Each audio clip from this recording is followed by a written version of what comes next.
Fairfax Media is facing a community revolt as it rolls out job cuts to its stable of regional newspapers. The company announced last week that 66 sub-editor positions at the Newcastle Herald and the Illawarra Mercury would be outsourced to New Zealand. The Journalists' Union is urging Fairfax to rethink, but one media analyst told this programme he thinks these cuts are just the start and that thousands more will go. David Spicer reports.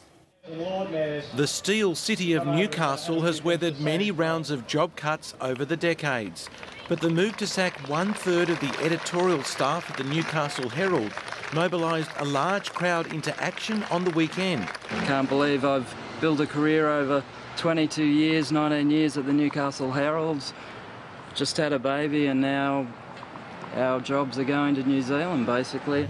Today, officials from the Media, Entertainment and Arts Alliance went to Fairfax headquarters in Sydney to urge the company to rethink. The union says that savings can be made in other ways. You don't promote advertising by taking the paper outside the community. You actually lose local advertisers. The job cuts have been prompted by the collapse in classified and display advertising across the print media. This company has gone from being $5 a share and less than 10 years ago down to 62 cents this morning, down another 2% today. This is a company in free fall. To stop that free fall, even more drastic action may be around the corner. One media analyst predicts that up to 5,000 jobs could be cut at Fairfax in the years ahead. Fairfax management has got to face the fact that these newspapers in print form are terminal. The media union disputes this. These are papers that are making quite substantial money. Particularly the Newcastle Herald is a very viable newspaper.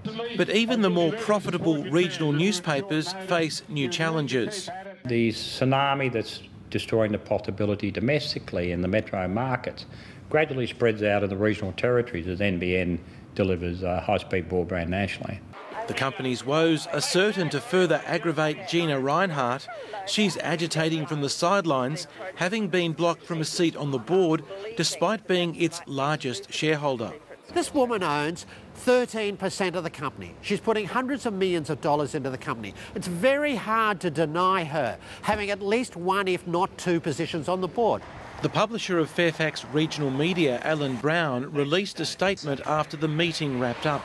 He said while talks with the union are continuing, both papers would retain the largest newsrooms in their communities as Fairfax evolved from a predominantly print to a digital business.